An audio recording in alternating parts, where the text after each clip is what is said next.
Good morning, everyone. Welcome to fourth lecture of civil societal and global impact के अंदर हमने कल पढ़ा था कि भाई इंडस्ट्रियल रिवॉल्यूशन क्या है और किस तरीके से इंडिया में आया है, किस तरीके से काम करा उसने, ठीक है। वो सब हमने कल पढ़ा था। आज हम पढ़ेंगे आईटी रिवॉल्यूशन इन इंडिया के बारे में, ठीक है। इसके बारे में आज हम पढ़ेंगे। आईटी बोले तो इंफॉर्मेशन टेक्नोलॉजी का जो रिवॉल्यूशन आया है उसके बारे में आज हम पढ़ेंगे, ठीक है। आईटी जो इंडिया में आया था, कब आया था? मुंबई में इसकी स्थापना हुई थी इन 1967, जो कि की थी किसने? टाटा ग्रुप ऑफ इंडस्ट्रीज ने, ठीक है। और ये जो आईटी का सबसे पहला जो सॉफ्टवेयर आया था, वो सॉफ्टवेयर कौन सा आया था? तो जो सॉफ्टवेयर का नाम था, जो पहला आया था एक्सपोर्ट जोन के लिए, ठीक है, वो था SEEPZ, जिसका फुल फॉर्म है Santa cruise electronic export processing zone, ठीक है। एक्सपोर्ट का इंपोर्ट एक्सपोर्ट का ये सॉफ्टवेयर था, ठीक है। फिर मॉडर्न डेज में एस्टेब्लिश होना चालू हुआ 1973 में। मोर देन 80% ऑफ कंट्री जो सॉफ्टवेयर एक्सपोर्ट कर रही थी सीपेज, वो बढ़ना स्टार्ट हो गया, ठीक है। फिर ग्लोबलाइजेशन आया 1993 से 2002 के बीच में, है ना। फिर नए नए एडमिनिस्ट्रेटिव आने लगे, जैसे कि सर अटल बिहारी वाजपेयी पोस्टम करके एक सॉफ्टवेयर वो लोग लेके आए थे, ठीक है, डेवलपिंग एंड इंफॉर्मेशन टेक्नोलॉजी के लिए, जिसकी priority Indian national task force और Indian technology and software balance development की थी, ठीक है। ये सब इस तरीके के जो टास्क है वो हमारे ग्रो होना स्टार्ट हो गए थे, ठीक है, एडमिनिस्ट्रेशन अटल बिहारी वाजपेयी के अंदर, है ना। फिर 1991 के अंदर डिपार्टमेंट ऑफ इलेक्ट्रॉनिक ब्रोक हो गया था, है ना, और उनने एक कॉरपोरेशन क्रिएट किया जिसका नाम था software technology park of India, ठीक है। ये 1991 की बात है, ठीक है, जहाँ पे department of electronics broke the emphasis, है ना, and creating corporation called software technology park of India. कब आया था? 1991 की बात है, ठीक है। फिर गवर्नमेंट ये सॉफ्टवेयर ओन करती थी। फिर वीसेट करके एक सॉफ्टवेयर आया जिसको कम्युनिकेशन के लिए लाया गया था, ठीक है। तो धीरे धीरे जो रेडियो लिंक है, वायरलेस लिंक है, सैटेलाइट के द्वारा हम लोग काम करना स्टार्ट करने चले। मोबाइल का प्रचलन होना स्टार्ट हो गया 1993 में, 1995 की बात है, ठीक है। फिर 2000 में हमारे यहाँ पे मोबाइल फ़ोन आए, है ना। इस तरीके से जो हमारा इंफॉर्मेशन टेक्नोलॉजी है वो धीरे धीरे बढ़ता गया। फिर 1992 के अंदर हमारा क्या आया? विदेश संचार निगम लिमिटेड, VSNL, ठीक है, जो कि 1992 में हमारे यहाँ पे स्थापित किया गया था, क्लियर है। फिर न्यू टेक्नोलॉजी पॉलिसीज आ गई 1999 में, अर्ली 2000s में बोल सकते हैं इसको कि भाई टेलीकम्युनिकेशन सेक्टर्स बनाना लोगों ने स्टार्ट कर दिया आईटी का, ठीक है। फिर इंफॉर्मेशन टेक्नोलॉजी एक्ट 2000 में लीगली हमने ई कमर्शियल वेबसाइट्स लॉन्च करना स्टार्ट कर लिया, ठीक है। तो ये सभी चीज़ें हैं जो कि डेवलप हुई थी, ठीक है। फिर export dominant the India IT industries के अंदर जो कॉन्स्टिट्यूट हुआ था 79% ऑफ इंडस्ट्री को टोटल रेवेन्यू आईटी डिपार्टमेंट से मिला था, तो ये सारी चीज़ें हैं जो आईटी डिपार्टमेंट के द्वारा हमारे यहाँ पे स्थापित करी गई थी। ठीक है, एप्लीकेशन ऑफ आईटी के क्या क्या एप्लीकेशन है, कहाँ कहाँ पे हम यूजेस हैं हमारे आईटी के। तो अगर हम ऐसा बोलें एप्लीकेशन एरिया ऑफ आईटी, तो कौन कौन से एप्लीकेशंस होते हैं भाई? तो आपको पता होगा, एक तो एजुकेशन में, एजुकेशनल सेक्टर में काम आता है। ठीक है, इंस्टीट्यूशंस में काम आता है, एजुकेशनल इंस्टीट्यूट में। फिर ई लर्निंग में, जैसे कि अभी हम ई लर्निंग कर रहे हैं तो वो आईटी सेक्टर का ही है। फिर डिस्टेंस स्टडी, डिस्टेंस एजुकेशन में, हॉस्पिटल में, हर जगह पे कहाँ कहाँ काम नहीं आता, बैंकिंग में, ठीक है, रिसर्च करने में, रेलवे में, एयरपोर्ट्स में, शेयर मार्केट में, हर जगह पे हमको आईटी रिवॉल्यूशन काम में आया है। क्लियर है? तो ये था एक छोटा सा शॉर्ट नोट। अच्छा देखो, एमसीक्यू क्वेश्चंस में इसके अंदर बहुत ज़्यादा तकलीफ हो सकती है आपको। क्यों तकलीफ हो सकती है मैं बताता हूँ, क्योंकि अगर फर्स्ट चैप्टर में अगर आप देखेंगे ना तो आपको ईयर्स बहुत सारे दे के रखे हैं। ठीक है, ईयर के अंदर ये एक्टिविटी, जैसे मैंने इसके अंदर लिखा हुआ है 3-4 ईयर तो मैंने इसके अंदर ही लिख दिया। 1967 में भाई टाटा ग्रुप मुंबई में क्या लेके आई थी, आईटी रिवॉल्यूशन लेके आई थी। 1991 में डिपार्टमेंट ऑफ इलेक्ट्रॉनिक ब्रोक कर दिया था, है ना, और फिर टेक्नोलॉजी पार्क ऑफ इंडिया बनना चालू हो गया था। तो ये सारी चीज़ें ना आपको याद रखनी होगी, है ना। तो ये सारी चीज़ें आप पढ़ोगे तो आपको याद रहेगी, है ना। तो ये सारी चीज़ें, तो अभी अगर रिसेंटली मेजर सिविल इंजीनियरिंग के ब्रेक थ्रू देखा जाए या इनोवेशंस देखा जाए तो कौन कौन से हैं, तो जैसे कि लोगों ने क्या क्या अभी रिसेंटली बनाना स्टार्ट किया है। तो सेल्फ हीलिंग ऑफ कंक्रीट के बारे में आपने सुना होगा।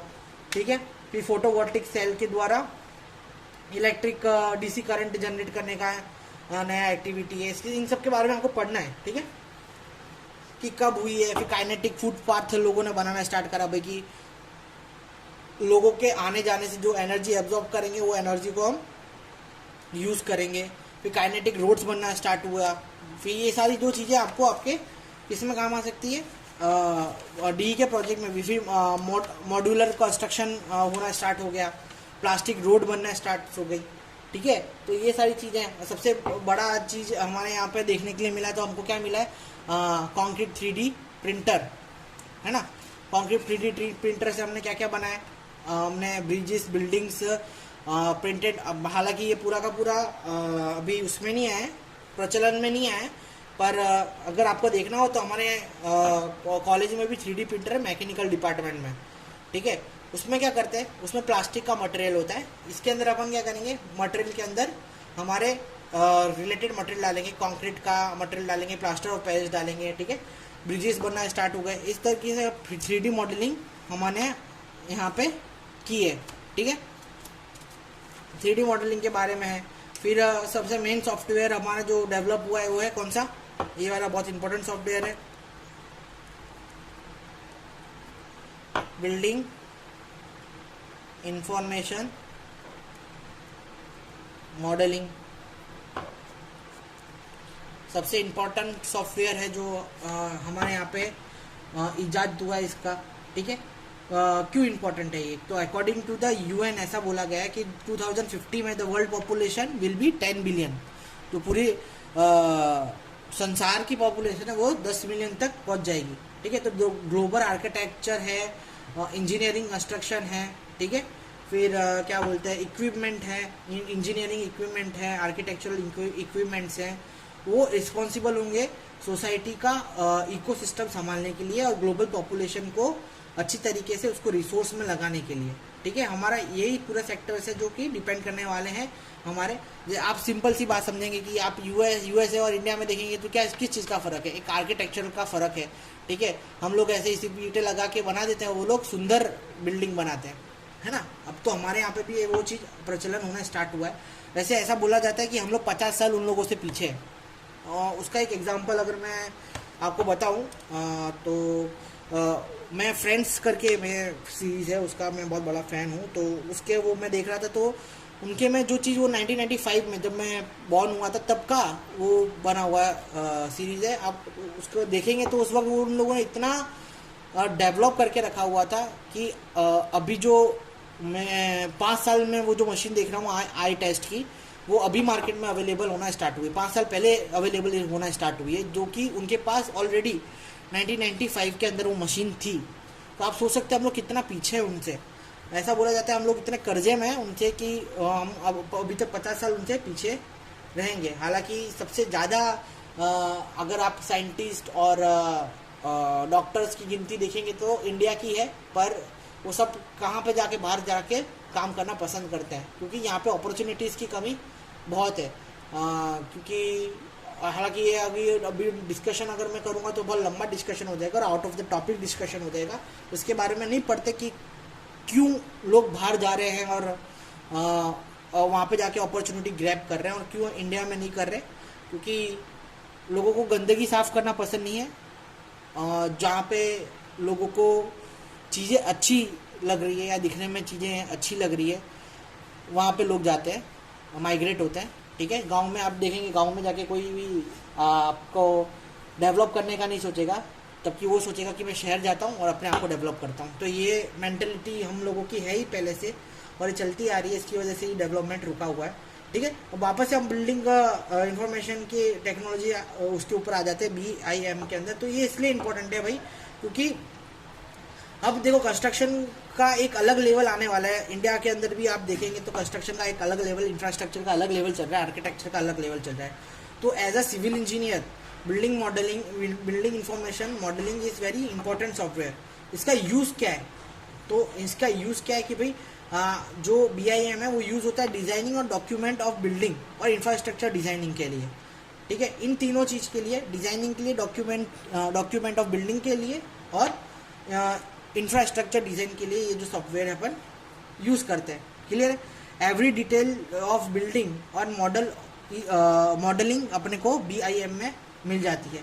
ठीक है, जो model the model can be used for analyse and explore the design outside design option and creation visualisation help stakeholder understand what building will be look. जैसे कि मैंने बहुत सारे बिल्डिंग इंफॉर्मेशन मॉडलिंग सॉफ्टवेयर अगर आप देखेंगे तो rabbit हो गया, है ना। फिर अगर स्टील के अंदर सॉफ्टवेयर में देखूँ तो ई-टैप्स आ गया, फिर आपको स्टैट प्रो आ गया, ये सारे ऑटोकैड आ गया। ये सारे जो सॉफ्टवेयर है आपको 3D में विजुअलाइजेशन करवा पाते हैं कि भाई अगर मैं ये मटेरियल यूज़ कर रहा हूँ या इस तरीके से डिज़ाइन बना रहा हूँ तो वो आके लास्ट में मेरे को रिजल्ट कैसा दिखेगा। ठीक है, तो वो सारा का सारा सॉफ्टवेयर का किसके बेस पे हो रहा है? इसके बेस पे हो रहा है। ठीक है, तो इसके यूज से अपन को क्या क्या बेनिफिट मिल रहे हैं कि भाई बेनिफिट्स देखा जाए तो इसके आपको क्या मिलेंगे बेनिफिट्स। तो बेनिफिट में आपको इसका मिलेगा कि एफिशिएंट वर्क फ्लो मिलेगा, फिर 3D विजुअलाइजेशन मिलेगा, है ना, फिर रिजल्ट का इम्प्रूवमेंट मिलेगा,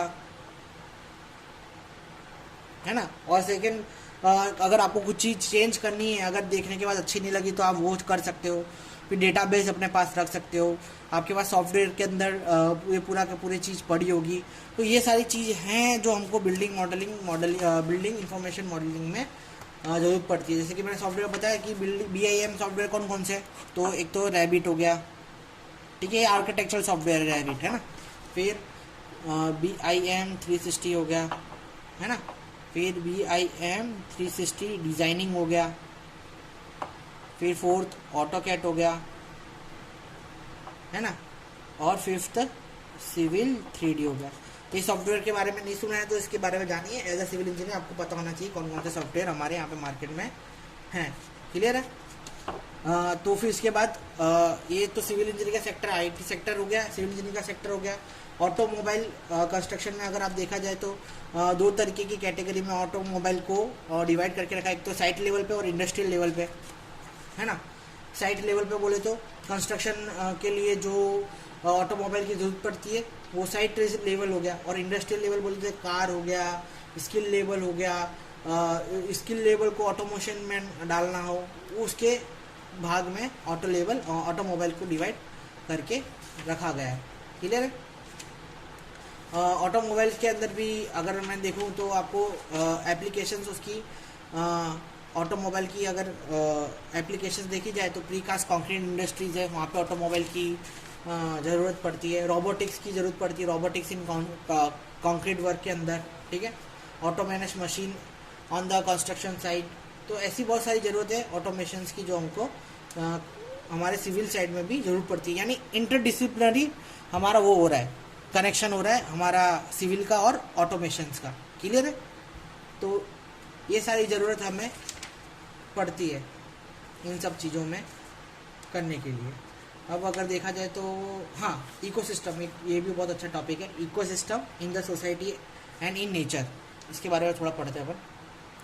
सबसे पहले इकोसिस्टम क्या होता है तो जहाँ पे living organisms non living organisms पे डिपेंड करते हैं, और नॉन लिविंग ऑर्गेनिजम्स की ज़रूरत हमको किसके लिए पड़ती है, हमारी डेली रूटीन लाइफ के लिए कैरी आउट करने की ज़रूरत पड़ती है।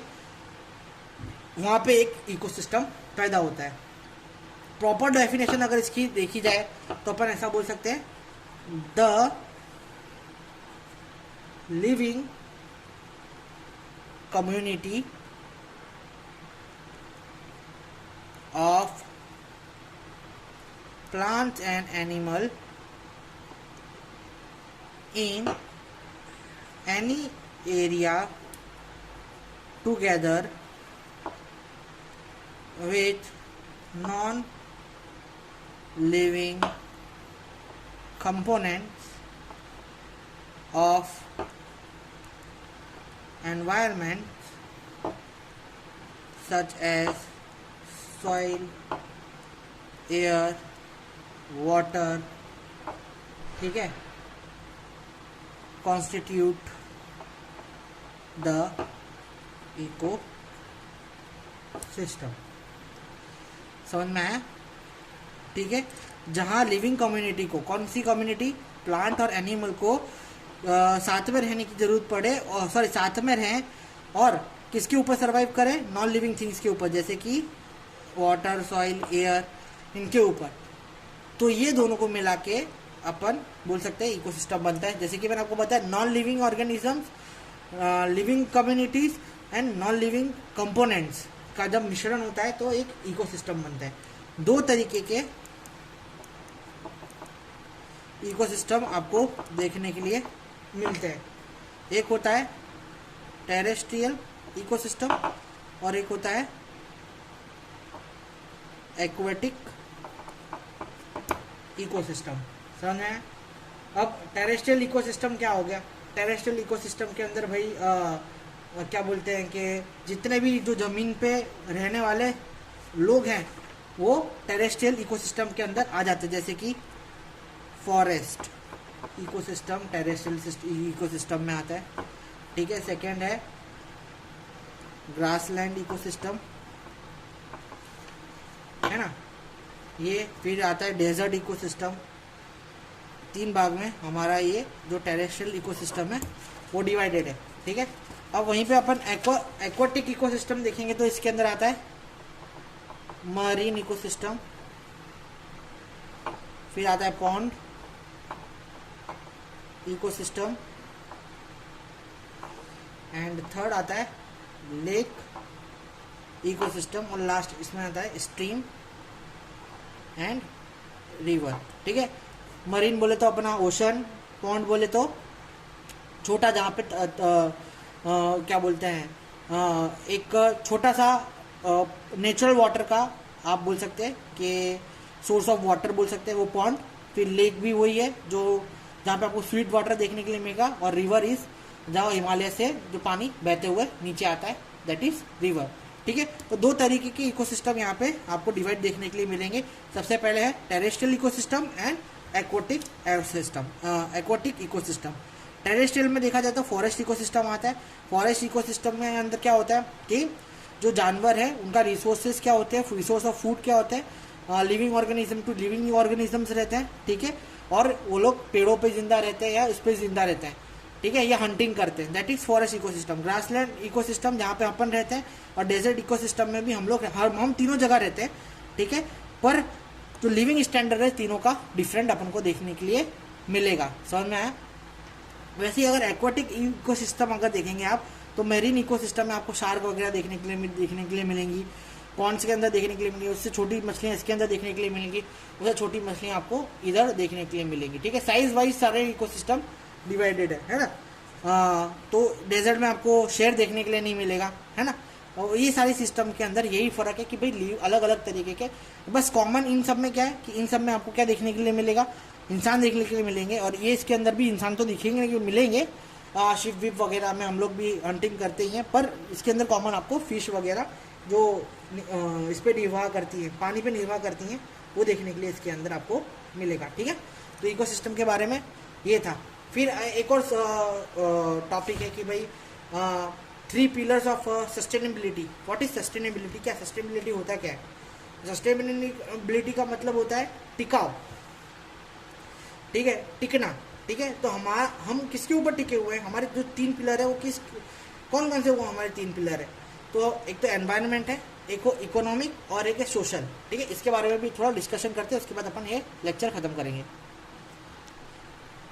तो जो नेक्स्ट टॉपिक है अपना, उसका नाम है स्टडी इरोजन इन सस्टेनेबिलिटी, ठीक है।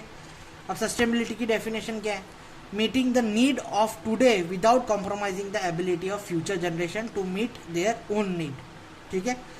मतलब हम पूरी तरीके से हर चीज़ का इस्तेमाल कर लें, ठीक है, बिना किसी को नेचर एमिनिटीज़ को नुकसान पहुंचाए हुए, और वो जो हमारे फ्यूचर जनरेशन इस्तेमाल कर पाए।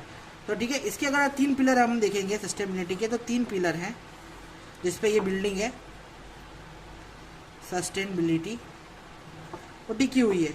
सबसे पहला पिलर है, सॉरी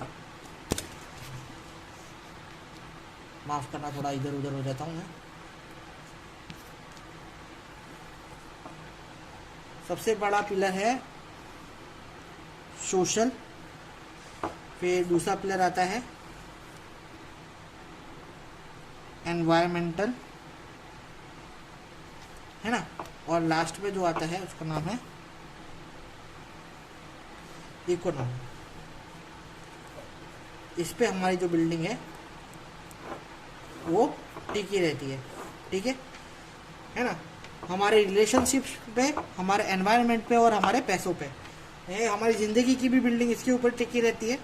और हमारे जो संसार का जीवन है वो भी ये 3 प्रिंसिपल पे टिका हुआ है। सोशल सस्टेनेबिलिटी ऑफ पीपल, ठीक है, एक दूसरे से मिलाव,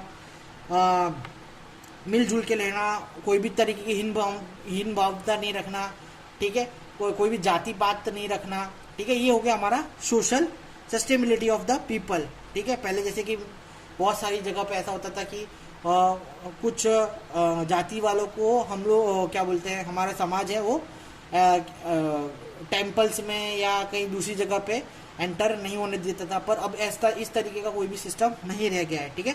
तो ये क्या हो रहा है, हम एक मॉडर्न सोच की तरफ बढ़ते जा रहे हैं, एक इम्प्रूव, मॉडर्न नहीं बोलूँगा, इम्प्रूव सोच की तरफ बढ़ते जा रहे हैं, ठीक है। क्योंकि मॉडर्न सोच के बारे में, मॉडर्न शब्दों को लोगों ने बहुत अलग तरीके से ले लिया है, ठीक है। मॉडर्न का मतलब होता है इम्प्रूवमेंट, ठीक है। मॉडर्न का मतलब ये नहीं होता है कि कुछ भी तरीके का आप इन्फ्लुएंस हो जाओ कोई भी तरीके की चीज़ों से, और जो कि वो सही ना हो, और फिर भी आप उसमें अपना टाइम वेस्ट करें और आगे अपनी इम्प्रूवमेंट को रोक दें, ठीक है। मेरे हिसाब से जो मॉडर्न वर्ड का सही मीनिंग है वो है इम्प्रूवमेंट। तो ऐसी बहुत तरीके की इम्प्रूवमेंट हमारे देश में देखने के लिए आपको मिलेगा, कि उसको जो डेवलपमेंट जो कि हमको एक सस्टेनेबल डेवलपमेंट के करीब लेके जाता है। एनवायरनमेंट, जैसे कि एनवायरनमेंट के प्रति अभी हम लोग थोड़े सतर्क हो गए हैं, बहुत सारे एनवायरनमेंटल एक्ट्स बने हैं, ठीक है, जो कि पॉपुलेशन, वैसे कि अगर देखा जाए तो ये जो एनवायरनमेंट का पिलर है पहले ज़्यादा अच्छा था अभी से, क्योंकि इतने सारे रिसोर्सेज हो गए हैं एनवायरनमेंट को पॉल्यूटेड करने के लिए, कि जिसकी वजह से it is very difficult to maintain the environment in this country और this world, because we are utilising so many weapons और instruments and equipments that is harming the environment, है ना। जैसे कि हम खुद ही सोच लो कि अगर आपको 100 मीटर या 200 मीटर या 300 मीटर की दूरी पे भी जा रहे हैं तो आप बाइक लेके जाएंगे, which is generate carbon dioxide, ठीक है, कार्बन मोनोऑक्साइड भी जनरेट करेगा, पॉपुलेशन होगा, and again it will pollute the environment, है ना। ऐसी बहुत सारी चीज़ें हैं जो हम मशीनरी पे आ गए हैं, और जो कि जैसे आप अगर इंडस्ट्री ये कंस्ट्रक्शन इंडस्ट्री के बारे में देखेंगे तो डिफॉरेस्टेशन इतना हो रहा है कि जिसके कारण हमको इस तरीके का चीज़ें देखने के लिए मिलता है और ग्लोबल वार्मिंग देखने के लिए मिलता है। तो ये जो पिलर है इसके ऊपर हमको ध्यान देने की ज़्यादा ज़रूरत है, ठीक है। अब इकोनॉमिक बोले तो इकोनॉमिक डेवलपमेंट जैसे कि अपना हो गया development of country by financially, ऐसा बोल सकते हैं अपन, है ना। वो कैसे मिटेगी, तो सबसे पहले पॉपुलेशन एक्सप्लोजन कम करना पड़ेगा, पोवर्टी लाइन कम करनी पड़ेगी, इंडस्ट्रियलाइजेशन को बढ़ाना पड़ेगा, अर्बनाइजेशन को बढ़ाना पड़ेगा, डिफॉरेस्टेशन कम करना पड़ेगा, ठीक है, सॉइल इरोजन कम करना पड़ेगा।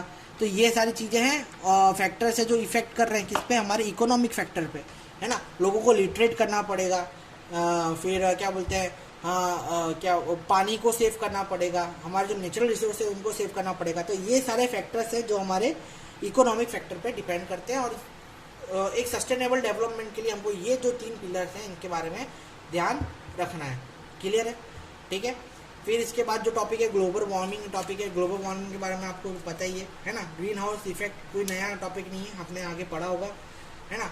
तो ये सारी जो टॉपिक्स है वो आपको एक बार देख लेने, और फिर मैं नेक्स्ट टाइम आपको नए चैप्टर से स्टार्ट कराऊंगा। ये बाकी तो जो इम्पोर्टेंस मेरे जहाँ तक टॉपिक्स थे वो फर्स्ट चैप्टर में कवर हो गए हैं। एक बार आप देख लीजिए, कुछ समझ में नहीं आता है तो आप मुझे पूछिए, ठीक है। कल एक और लेक्चर लूँगा मैं इसका चैप्टर 1 का, उसके बाद अपन सेकंड चैप्टर स्टार्ट करेंगे। कल वाले चैप्टर में कल वाले सेशन में मैं आपको ग्रीन हाउस इफेक्ट के बारे में भी बता ही देता हूँ। फिर GIS करके है, ठीक है, GIS के बारे में अपन देखेंगे, जियोग्राफिकल इंफॉर्मेशन सिस्टम है, उसके बारे में भी थोड़ा पढ़ लेंगे कि भाई किस तरीके से वो काम कर रहा है ना, और किस तरीके से वो डेवलपमेंट में हाथ दे रहा है। और फिर ऐसा होगा तो कल थोड़ा सेकंड चैप्टर के इंट्रोडक्शन के बारे में अपन डिस्कस करेंगे। आज के लिए इतने ही रखते हैं, कुछ भी डाउट हो पूछो, पढ़ो, और भाई छोड़ो मत, क्योंकि ये थियोरेटिकल सब्जेक्ट है। इसके अंदर भैया अगर छोड़ा और ऑप्शनल, देखो सबसे ज़्यादा तकलीफ कहाँ पे होगा आपको, जो कि न्यूमेरिकल जो होंगे तो उसके आपको पता है कि फॉर्मूलाज के पूछने वाले, ये पूछने वाले, इसमें हर लाइन में आपको MCQ मिलेंगे। ये चैप्टर, ये जो सब्जेक्ट है, हर लाइन में मेरे को MCQ दिख रहे हैं इसके अंदर, ठीक है। कम से कम मैं 500-600 MCQ बना सकता हूँ फर्स्ट चैप्टर के अंदर से ही, ठीक है। ऐसा नहीं करूँगा मैं, आपको इंपॉर्टेंस क्वेश्चन ही दे दूंगा मैं ऑलमोस्ट, ठीक है, और उसके अंदर से मैं MCQ पूछने वाला हूँ, है ना। 100-200 जितने भी मेरे से बन सकेंगे 1-2 दिन में मैं आपको बना के भेज देता हूँ, ठीक है। उसके ऊपर से ही मैं क्वेश्चंस पूछूंगा और सेम ही क्वेश्चंस रखूँगा। ये सिर्फ आपके लिए है कि आप कितना आगे MCQ पढ़ पा रहे हैं, ठीक है, और आपकी प्रैक्टिस के लिए ये जो चीज़ें करी जाएगी, तो मेहरबानी करके वो लुक थ्रू करना, और कोई तकलीफ हो तो मेरा नंबर तो है ही, ठीक है। चलिए आज के लिए इतना ही रखते हैं, सेफ रहिए, घर पे रहिए, हो सके तो मास्क पहन के भी रखिए घर पे ही, क्योंकि एयरबोर्न डिसीज़ है, बहुत तकलीफ़ में है अपना देश, और जिस तरीके से आप हेल्प कर सकते हैं इस वक्त किसी की भी, अगर अपने हाथ में है तो कर देने की, ठीक है। इसी के साथ अपना जो आज का लेक्चर है समाप्त करूँगा, ध्यान रखिए, बाय।